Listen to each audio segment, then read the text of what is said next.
Welcome to our Q&A. I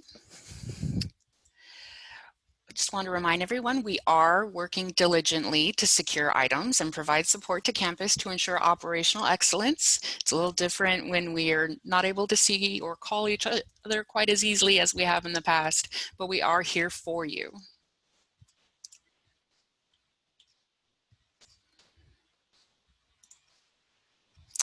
Let's see. Oh, sorry, I just saw a question. Everyone should be muted right now. I do have control over that. I'm going to have everyone muted for now, and then we'll have people unmuted later. So, okay.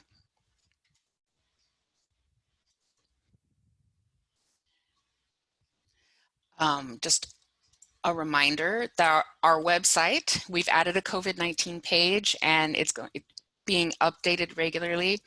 We've got information on deliveries.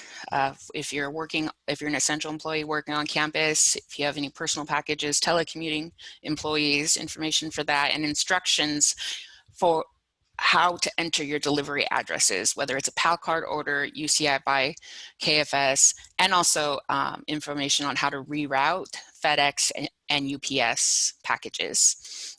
And there's additional information about the purchasing requirements for COVID-19 and information on extending the PAL card reconciliation period. So during this period of telecommuting, our purchasing operations are continuing for areas that have been identified as critical, essential for university operations and research. Other purchasing areas, our purchasing needs for critical, non-critical, and or remote operations should be carefully considered during this period of limited on-campus operations in light of COVID-19. Non-essential purchases should be discontinued or deferred until the university resumes normal on-campus operations.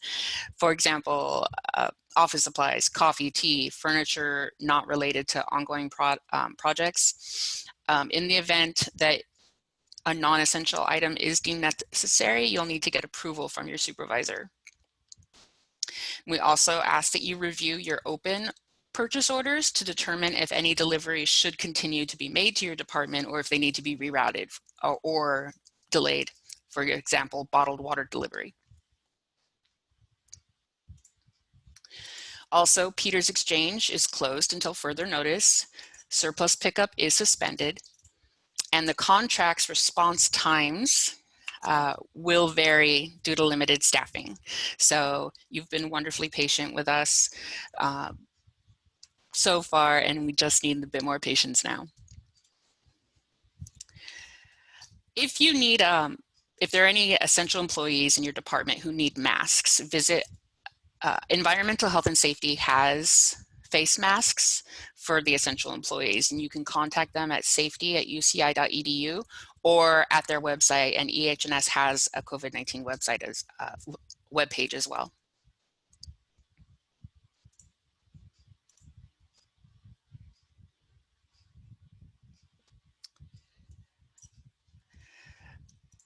So here's a list of the types of goods and services that will most likely be used to manage COVID-19. Personal protective equipment, which would be helmets, goggles, masks, other types of shields, janitorial supplies, laptop computers, video conferencing, and the peripherals for the video conferencing, thermometers, gases, physical space decontamination, and childcare services for essential employees. Also, some office supplies could be considered part of the managing of COVID-19. Unfortunately, your home office is not considered managing COVID-19. So please remember that. Right now, what we added to KFS requisitions, POs, also for procurement card, a blip for you that reminds you that if this is related to the pandemic, use project code COVID-19. This helps with our tracking and will help for all the different reimbursements that we're hoping to seek at this time. And there will be additional information on that, and I will address it later. There's also information at the budget office's website as well. When you're making your COVID-19 purchases. Sorry. Yes. Hi, Jennifer. Hey, can you go back one slide and can I just speak to that slide? Sure. Thank you. So this is a PO screen, but with the PCDO on PAL card transactions, there's going to be the same message, but just keep in mind that for PCDOs, it's the image scanning tab is what you want to use and not notes and attachment tab. So notes and attachment tabs are going to be on POs. There's no image scanning tab there. So due to retention, record retentions and things like that, if you attach on the PCDOs on notes and attachment tabs, they stay in there forever. So we do want you to attach any backup documentation into the image scanning tab and not notes and attachment tab. So that's just one thing that I wanted to remind everybody. Thank you. Thank you, Jennifer. And I did have your image here, and for the procurement card, but but it's the same language, I believe, that is here on the screen. It is. They use that for everything all across, so they included everything. But yeah, PCDO specific, the image scanning tab would be best. Thank you. Great. Thank you, Jennifer. Moving forward.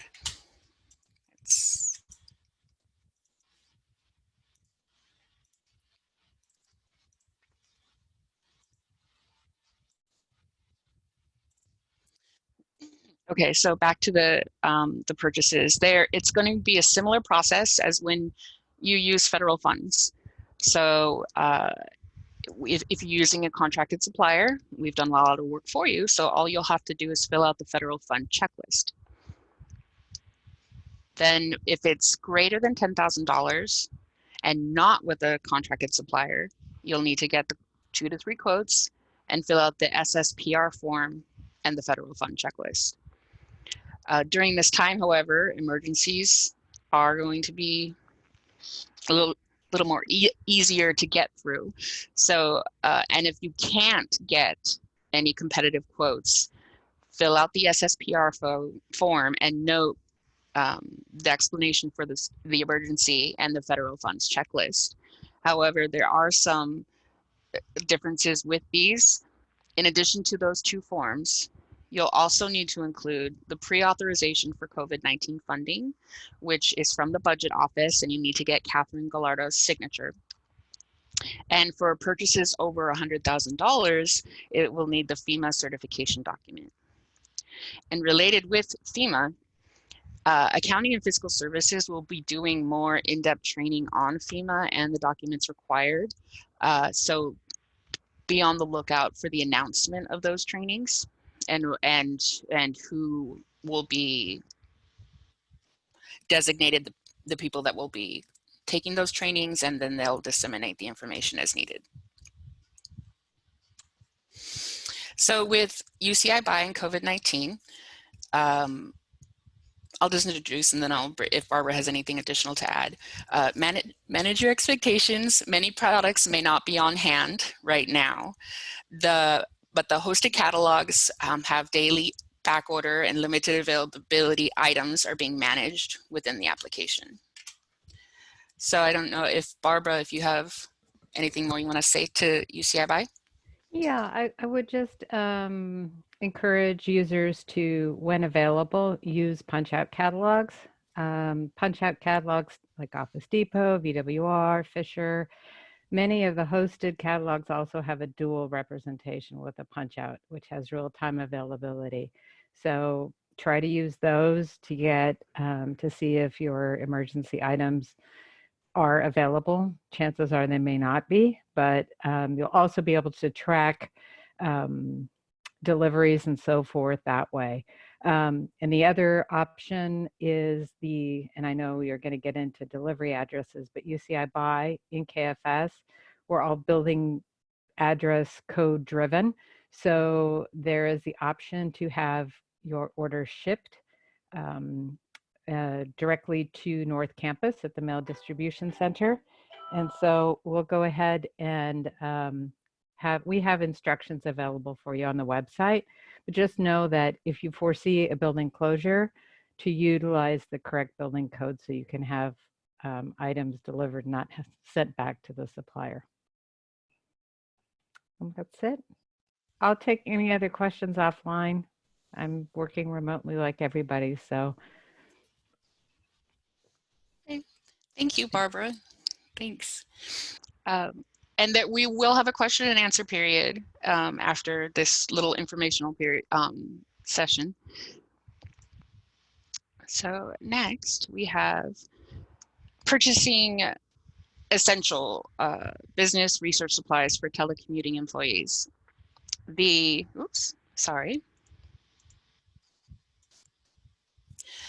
Use a PAL card for these purchases, especially if you're delivering them to a home address. That's the best way, because with UCI Buy or KFS requisition, that there isn't an it doesn't allow for home deliveries. So the best way to do it is through PAL card, and details on how to make sure you do that is all on our website, but you can also contact us if you're not too sure about certain specifics.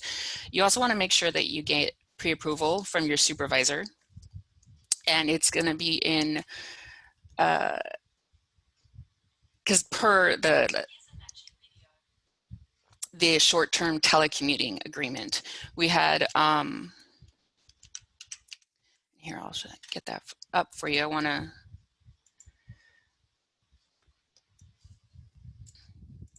We have it here. Section 11 was business expenses. This is the section where it addresses that and getting approval from your supervisor for the different types of expenses if they're approved, and what UCI will not be paying for. And also remember that all purchases, as they have always been in the past, are subject to audit per BUS 43. Could I add something? Oh yes, please, Jennifer. You want me to go back to the? No, this screen is perfect. So okay. Because a lot of the PAL card holders are taking orders for other end users. So I know there were some questions regarding webcams and laptops and different equipments. They need to get the end user need to have that exceptional approval from their supervisor. So card holders, if you buy something for yourself, obviously you need your approval from your supervisor. But when you're taking the order to order for those other end users need to get their supervisor's approval, and it has to be documented, and it needs to be as part of the backup documentation for PCDO. And also, I know there are questions regarding ergonomics. So they are not allowed. If you go to section 7, it does talk about, and Maggie already brought all of those things already in regards to furniture and things like that. But the ergonomics are not allowed. But if there's special instances, then you can reach out to EH&S. But because of different liability issues with things set up at home offices, I think a lot of things will be disapproved. But you could always check with EH&S. Belinda, or if you send me the email, I always forward it to her for her approval and her review. In terms of setting up a lot of the PIs, professors, for their online instructions, they may need webcams and all kinds of different things, and those are things that are needed at this time, and they usually should be probably prior approvals will go through for those purchases. Does anybody else have anything to add, Snail or anyone? No, Patricia just asked a question and I responded to her on the chat. Great. All right, thank you. So, yeah. Thank you. So we do have questions rolling in, but we will be addressing them soon. One thing I wanted to let you know, there is a way to upvote people's questions. So if you also agree with their question, then it can help determine which question gets answered first. It's a neat feature. Moving forward. Okay, contracts. Alex, would you like to? Is Yeah, Alex still here? There he yeah, is. no, I'm here. Basically, we're trying to do stuff, I think, basically the same. It's just going to take a little bit longer for obviously for us to respond. But one of the things I think that'd be very helpful. A lot of people are great at doing the low value, low risk procurements, and they, you know, have been great at providing the information that there's no PHI, no PAI, and that type of stuff, which is great. But what we do also need is information as whether the services are going to be conducted on or off campus. And this relates to the fair wage, fair work policy that the UC has that we have to track. And we have to actually track those numbers and provide that information to UC. So having that information on the POs in that same area would be really helpful, so we can approve those a little bit more quickly and not have to try to backtrack and get more information. So that would be helpful for our end. But otherwise, things are basically the same. It's just going to take a little bit longer, but I think we've been good at establishing that process of getting the agreements and the POs together. So right now it's same general process, just a little bit longer as we try to process all of this remotely. Yeah, that's about it. Yeah, so to Alex's point, make sure that you continue to provide the necessary information. And if you're going off on your own and putting things in place or getting things done, don't forget about these key requirements and making sure that they are identified. Because while we are in an emergency situation, I believe we are still expected to follow some of these rules, like the fair work, fair wage. So if people are coming on campus, we want to make sure that they are continuing to meet the requirements. So Yeah. emphasize those things, please. Yes, and then just with everything going on too, if you do have some type of service that is related, you know, to COVID-19, which we haven't seen much of, and the ones that we have, I think we've dealt with directly, and Snehal has been a part of that, but most of them have been on the good side. But if there are any services, definitely make sure, I mean, on KFS, there's that big header that says, you know, what to do and everything. But if you are aware of something that is going to be some type of service that's going to be related specifically for COVID-19, then you'll make sure you use the correct accounting codes and mark that and make sure that we're aware of it as well. But other than that, it should be the same general process. Thank you. Next. So sustainability and small business tips during this time, right? It's been, we want to make sure that we concentrate on essentials, only really what's absolutely essential and important, and try to buy less and be more efficient, and also try to support our local small businesses. This is a tough time for everybody, and they're going to be hit the hardest. Okay, now we're ready for Q&A. We have some questions here. First question, let's see, from Isabel. This one's from Jessica. Oh, it moved. Okay, so from Jessica, in preparation for the roadmap back to campus, is there a plan to order PPE supplies, hand sanitizer, wipes, masks? Will the campus be supplying PPE required by mandated orders, or is each department responsible to supply?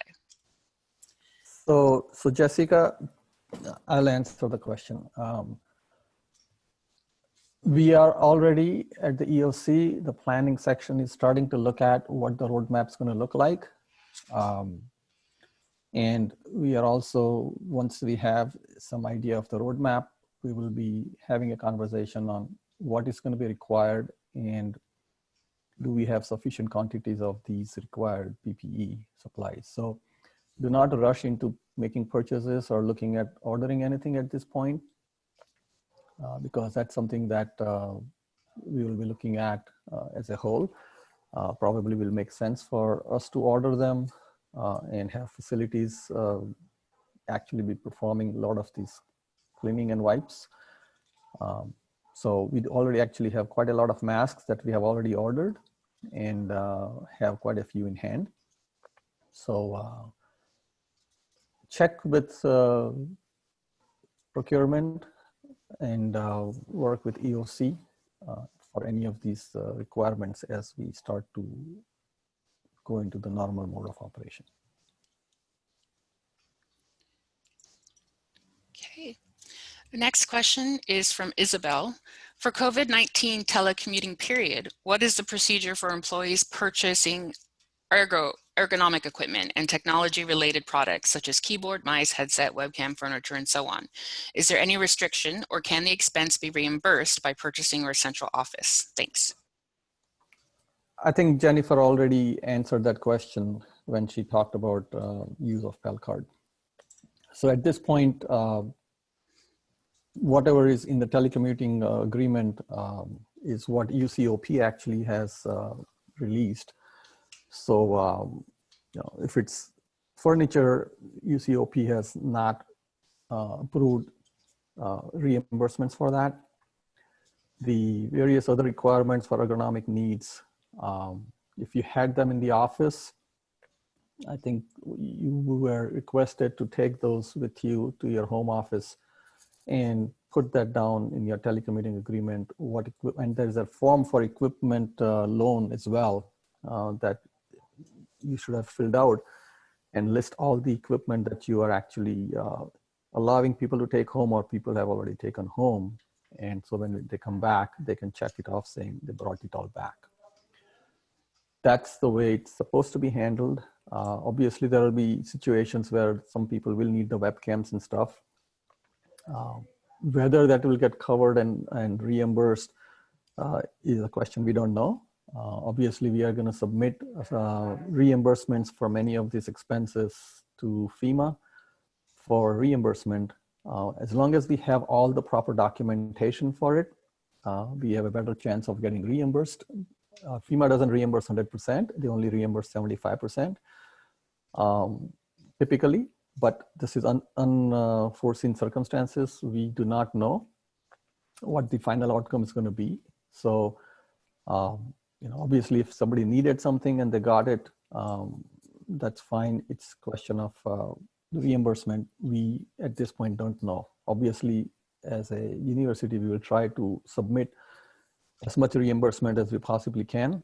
The most important thing in all of this is having proper documentation, because FEMA is very strict on documentation. If you don't have the right documentation and the proper documentation, they will reject the submission. So that's what you need to let everybody know, that they need to have good documentation. And that's going to be a big task for all of us, is collecting and gathering all the required documentation for reimbursements. I think Gwendolyn Black did say that if it's anything for employees with disabilities, that you can work with Wendy Pauling in the HR. So that's one information that you want to make sure you have. Correct. Let's see here. So I will answer Julie Herrick's question. Sure. About faculty members also need to get approvals from their supervisors. Deans report to the interim provost, Hal Stern. So they should just get an approval from the interim provost for their expenses. So that's it. That's even if it's their own setup funds, they still need to get the approval. For exceptional purchases, correct. Colleen's question, I've made purchases through UCI Buy that I addressed to go to the mailroom, but for some reason FedEx is redirecting deliveries to shop stores. Is this being addressed with FedEx? I wasn't aware of this, so I would have to work with FedEx. I haven't heard any other orders to Telcard or otherwise that this was happening, but I will check on that with you. Nor I. Yeah, that's rather unusual for them to redirect it to shop stores on their own. I'm curious if that's by shop stores we're referring to the 9248. They're both Mail on no distribution. campus. Yeah. If somebody can give me specific PO numbers offline, then we can look into it and see where that's originating. And Barbara, you can loop me into that one too. Thanks. Of course. For FedEx, yeah. Also, Helen Chang has a reminder that for research equipment and supply orders to deliver to employees' homes, please follow the Office of Research Vice Chancellor's guidance that requires VC and the school dean's pre-approval. Okay. Next, Kate, if we still have a few members on campus, for example, athletics facilities that are rotating being there to upkeep the buildings and fields, can we send packages there if needed, or do we still need to send all packages to North Campus? Yeah, so the challenge with that is if they are only there part-time and not there full-time, the delivery folks will come there and they would leave packages outside if the doors are locked to your buildings. That is really where the challenge comes, is if somebody is there full-time and the doors are open for the delivery person to come deliver them, you can provide your address for delivery and they will deliver it there. But if the building is locked and somebody is inside and you don't have a sign up on the door that says, please call this number for somebody to come pick up the deliveries, they're likely to just drop it off on the door, in front of the door, and leave it there. And you just risk the chance of it getting lost or somebody just picking it up and walking away with it. Yes, So, and I would like to just add to that it all depends on the drivers too. It's not just about correct. what the FedEx deliveries protocols are, or UPS or Amazon Business. So Correct. we've had this experience where, yeah, they do try to attempt to deliver again, or they could end up being sent to the vendor, or items getting lost because they will just leave it there. Correct. Yeah. So the biggest challenge is people, if the buildings are kept locked, and if the door is not open for somebody to come in and put it inside the door, they don't have much choice, and they don't know what to do with it. And as Jennifer said, the drivers, it really depends on the driver. If they're nice enough, they will call, redirect or not. But as we all know, we can't always rely on that. We also have a question from Zandra. Are there any restrictions regarding purchasing online services? For example, a monthly subscription to Wix, a website builder, that is specifically related to COVID-19? So all COVID-19 related expenses still should be, and if it is online services, you should work with IT because we do want to make sure that there are other things that are taken into account, like accessibility is addressed when you're doing this and ordering the services. So it's best to work with IT on these issues and not just go off and buy on their own. Also, you'll have to provide proper justification as to why it is COVID-19 related and have the documentation available. In many instances, having approvals from supervisors is also very crucial and critical. So please make sure you do that as well. I can answer the next question. So we've been very busy, both Stephanie and I, taking a lot of calls and emails with people wanting that card information, and we can provide it over the phone, so you don't have to do out-of-pocket purchases. Since everyone is pretty much quarantined, you should be doing a lot of online orders and not going to physical stores to purchase, so you won't need the plastic card. So please send a PAL card at uci.edu and email so we can give you that information. The bank will take 24 hours about to give us all your card information and CVV codes and expiration date. But also as a reminder, when you sign an agreement with us, we do let you know that you should be keeping all the cards with you in the wallet, in the purse, and not locked up in cabinets. So in case of something like this happens, and other things too, but you have the card with you. All right, thank you, Thelma. Thelma is giving a shout out to Jennifer, Stephanie, and Sheila for their awesome work, responsiveness, and providing the help that she's been asking for. So thank you again, Thelma, truly appreciate it. team's been awesome, and they have really done a great job of kind of getting through these unprecedented times and circumstances. So There was a question via email from Patty Furukawa. When is a data security appendix required? Alex, you want to take that?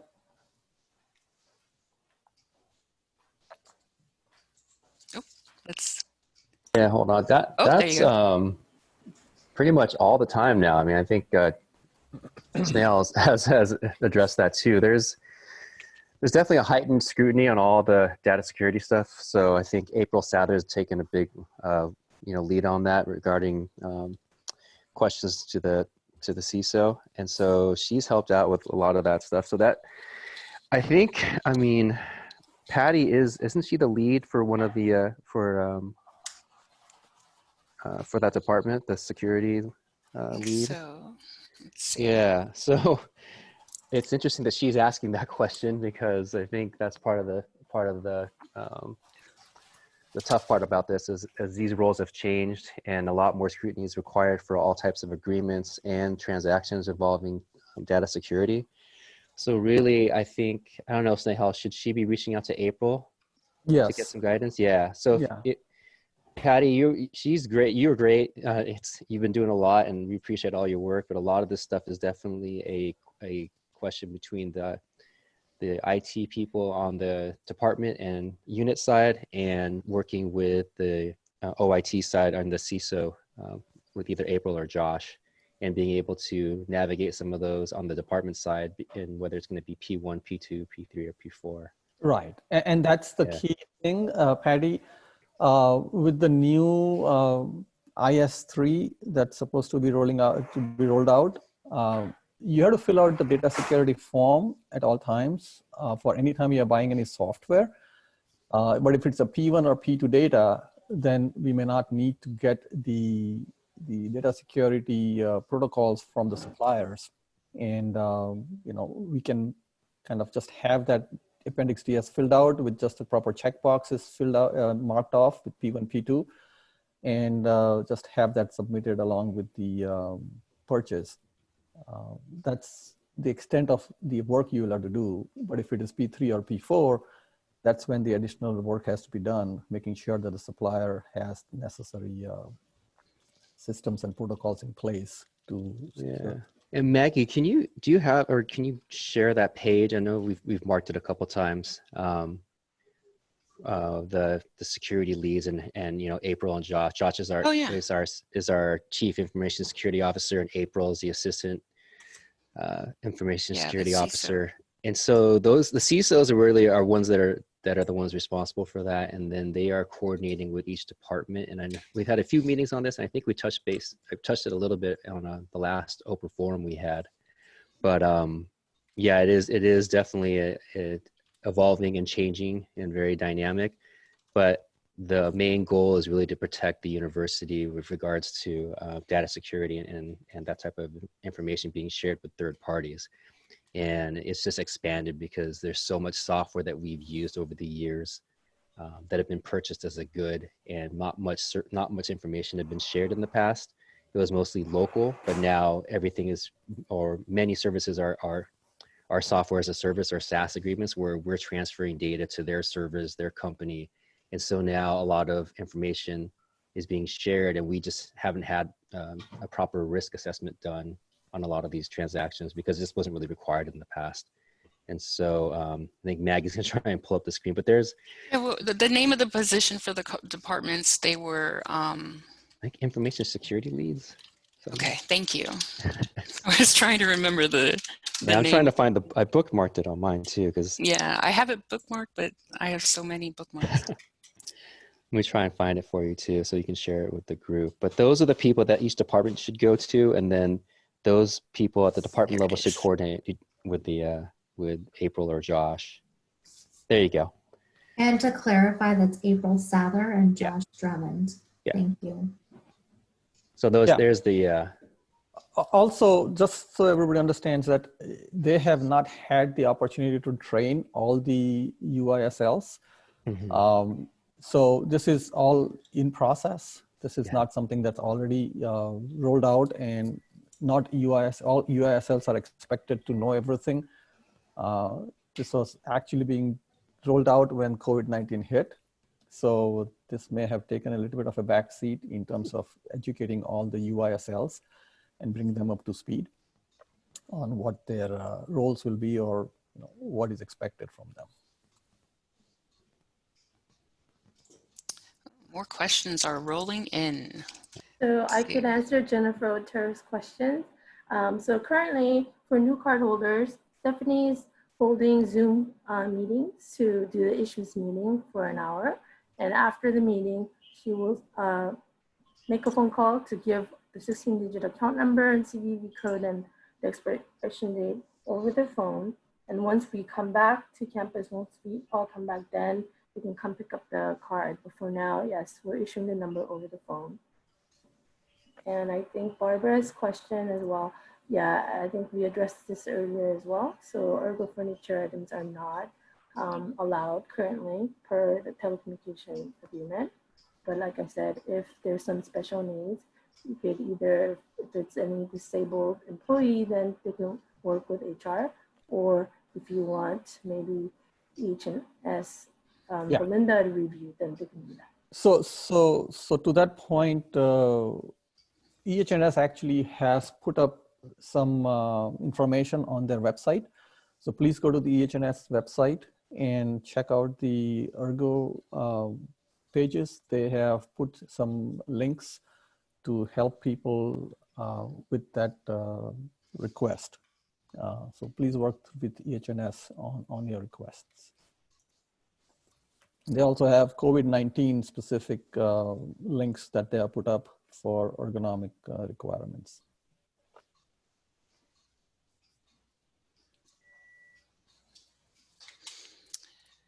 And Gwendolyn shared a page, a link to information for data privacy issues, privacy.uci.edu/protect/UCI/data.php.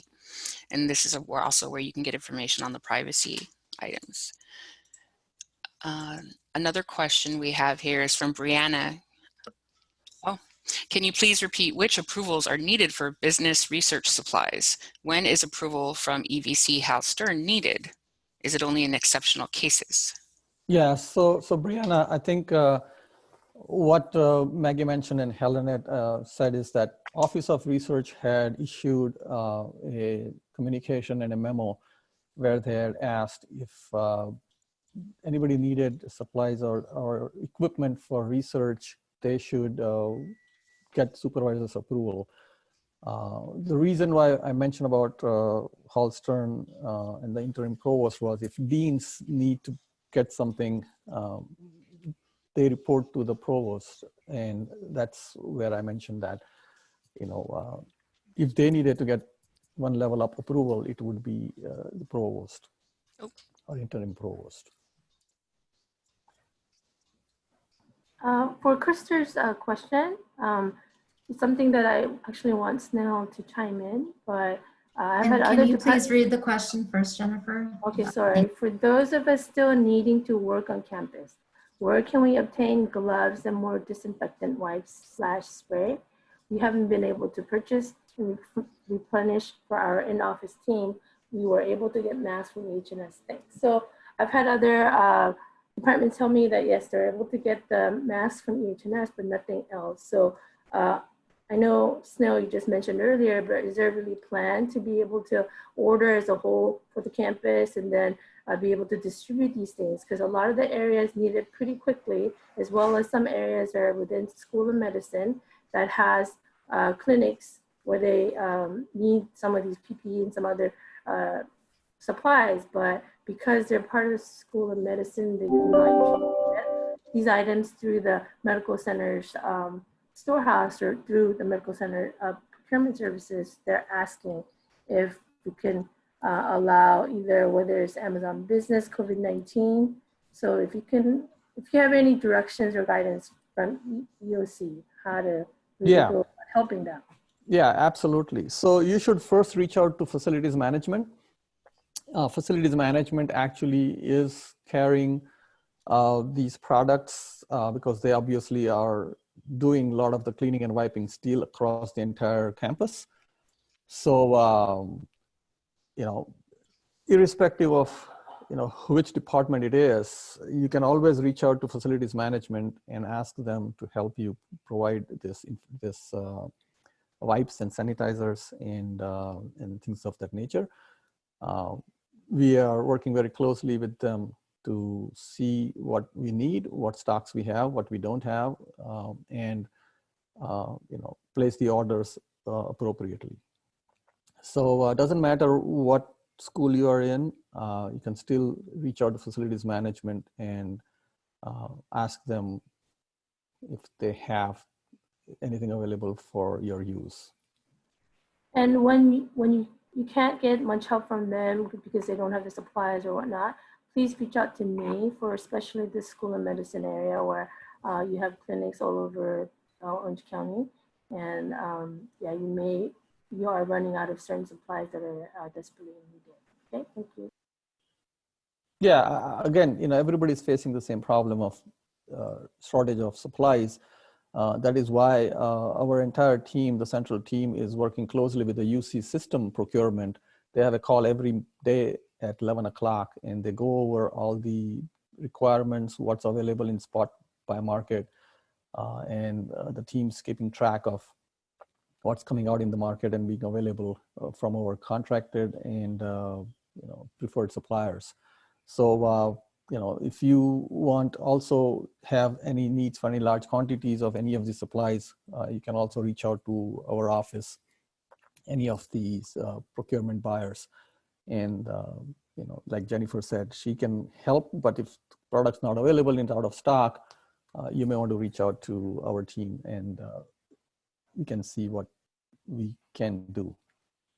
But technically the stock for the campus is being managed by facilities management for many of these items. And then as somebody mentioned, for masks, EH&S has been the one distributing the masks to the campus. But just keep in mind that those masks are those cloth masks. So areas that may need a different type of mask. Yes. I mean, this is non-surgical masks. Yes. I mean, these are non-surgical and not N95s, obviously. You know, these are for regular use by regular employees.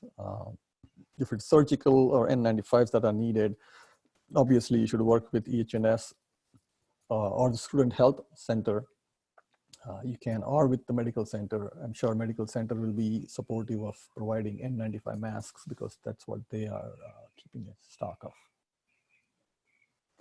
So before we wrap up, I do want to mention one more thing that everybody needs to be very cognizant of and be aware of is many of these COVID-19 purchases that we are all making. Obviously, our goal would be to try and get them all reimbursed.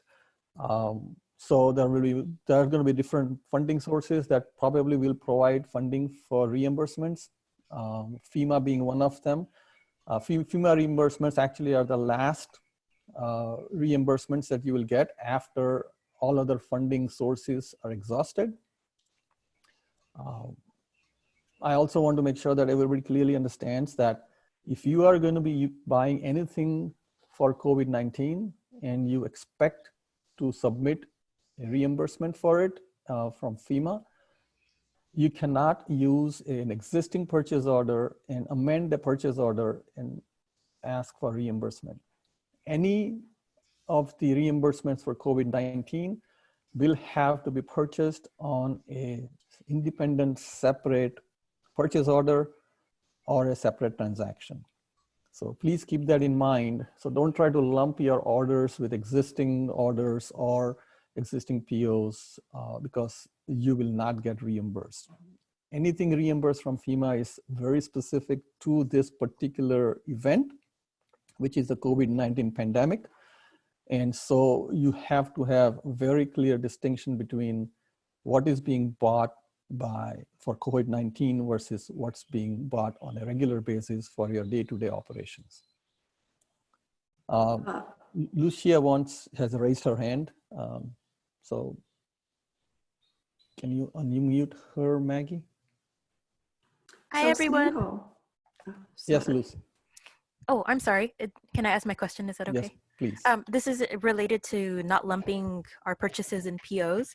Yes. Earlier on in our urgent purchases for OIT, I submitted a purchase order in KFS, but we later had to purchase additional items that were related to that initial purchase. So I was advised to amend the PO to include an additional line item.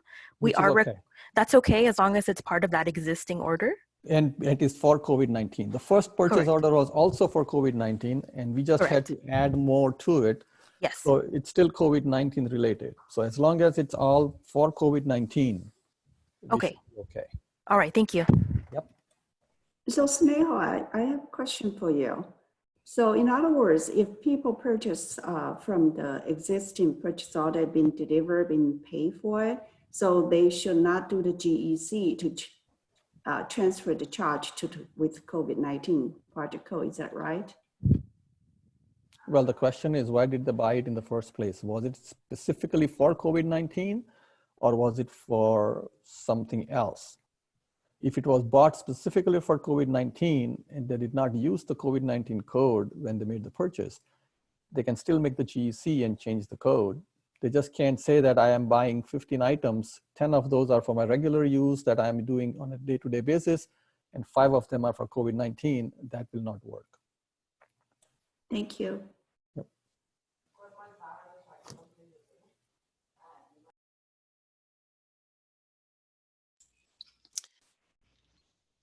Are there any more questions? I want to make sure everyone gets their questions in. Hi, Maggie, this is Sarosh. Maggie, can you go back to one slide for the, just go back 6, 7 slides. I want to make sure that, and I apologize, I couldn't get in the beginning of the presentation. Sarosh, you can go ahead and mention. Yeah, I just wanted to, thanks Nihal. I just wanted to emphasize on slide number 9 and 10 for making COVID-19 purchases to please follow those guidelines, because if the sole source or if you don't have the necessary approvals from the budget office, from Catherine, it just slows down the entire process. The buyers are extremely busy with trying to source commodities from different suppliers. So it would really help us if you follow those guidelines for the sole source forms, filling them correctly. If it is an emergency, following the guidelines correctly, when to use the emergency. So we don't have to go back and forth. And especially we noticed that we have to go always back for the budget office approval. So when you send your acquisitions, if we have the whole package, it makes it really easy for the buyers and us to go forward with it and expedite the request. Stay on that, Maggie. That's all I had. Yeah, so go back to slide 11. Yeah, so this is really where I wanted to re-emphasize. So what I wanted to also mention here is the fact that if it is truly an emergency and you need something that you need to have right away, and if you don't place the order, you're going to lose the opportunity for somebody else to grab the product. You can use the option of unusual and compelling urgency, as that's one of the check boxes on the SSPR form. And you can probably check that off, and then in section 6, make sure you provide very specific details as to why this purchase is COVID-19 related and why you could not did not have time to get competitive quotes or do any bidding. So please make sure you utilize that option. This is where the true emergency comes into play. And UCOP has said we could actually use the unusual and compelling urgency for these purchases. Okay, we will add that to this slide before we send it out to everybody, so you have that information also. Yes. And all the links that we're mentioning in this slide will be provided on our website on our COVID-19 page.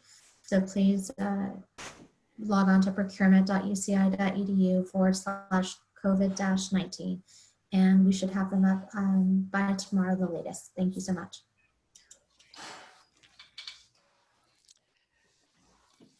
So let's see, there's another question from Sandra. Can you define what you mean by purchases for COVID-19? I'm purchasing items for researchers who are researching COVID-19, so everything I'm buying is technically COVID-19 items.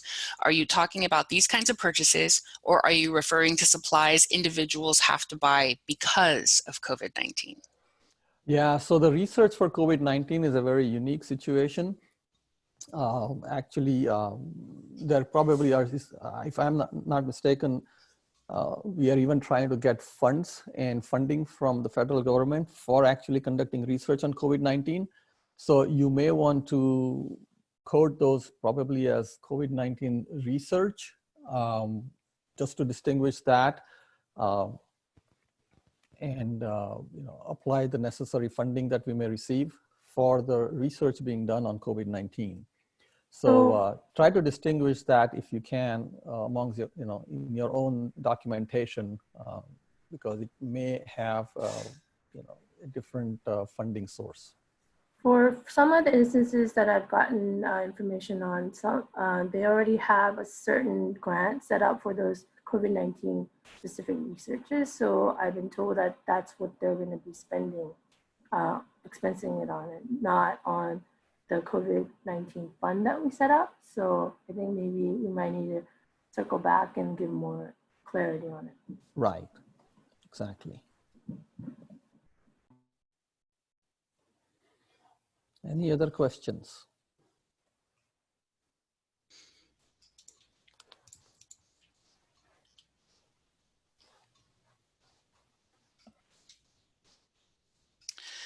Well, yeah, just. So I have one more thing I want to bring up and mention to people is that if your purchases are going to be over $100,000, we do want the supplier to fill out a FEMA certification document that will help and go a long way in getting us reimbursed from FEMA. So there is a form called FEMA certification that you can find on our website for COVID-19 under procurement. We have a template that you can use to send to the suppliers. Actually, if it's over $100,000, you should be working with our office anyways, and we would be helping put that, getting that certification from the suppliers. But just in case somebody is going out and doing some purchases that are that big on their own, that's one of those requirements. The last thing I would like to say is that, and I keep bringing up FEMA, is because that's a huge pool, part of funds that we probably want to capitalize on. FEMA is, as I mentioned earlier, very strict on documentation. And as you can imagine, this is a national emergency. So there will be millions of people submitting their requests for FEMA reimbursements. So FEMA is probably going to hire people to go through all the applications, and probably are going to be giving people instructions saying, okay, make sure you look for this documentation. And if it's all there, then it'll go to the next step. If not, it'll just get dumped into the dustbin. So that's why we are emphasizing the requirement for documentation, because as you can imagine, if our submission has all the documentation that they can check off, our application is more likely to move forward to the next stage for their consideration. If it's not, somebody who is very novice and doesn't know much about FEMA documentation or the requirements, they'll just say, yep, this is missing, it's not there, toss it on the side, and there goes your opportunity to get reimbursed from FEMA. And the more money we can get reimbursed from FEMA, the better off we will be as a university, because that means we'll have less of a loss. And as we all know, we don't know what the future is going to hold, and what the economy is going to do, and what else is going to happen. So anything we as a purchasing organization collectively do to recoup any of our expenses due to COVID-19 from FEMA or any other funding agencies, the better off we will be as a university. So This is my ask of all of you who is on this call to try and help us as a whole, as a university, to minimize our losses due to this pandemic.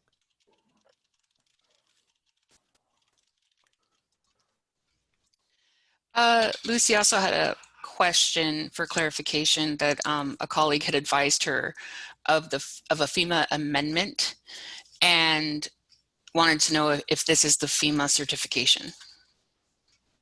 Two different things. Okay. Lucy, send me an email separately and we can talk about it. Neil, thank you.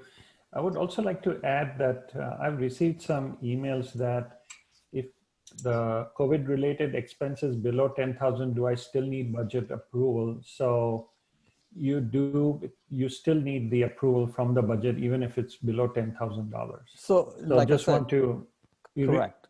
Because there's a confusion between contracted suppliers and but the approval is still needed by the budget office, even if it's below 10,000, and then you can follow the rules on slide 9 and 10.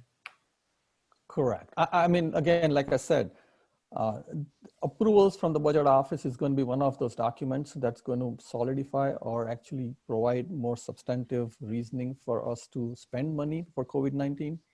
So that being one of the documents that will help us achieve the reimbursement or increase our chances of getting reimbursement.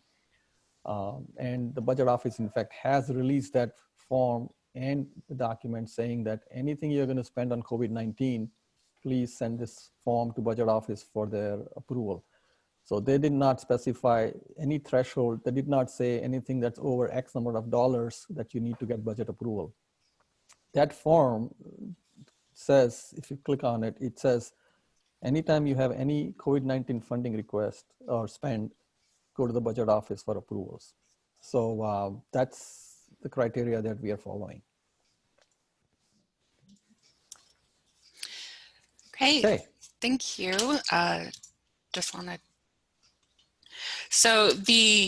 Just want to remind everyone that we're still available for one-on-one training.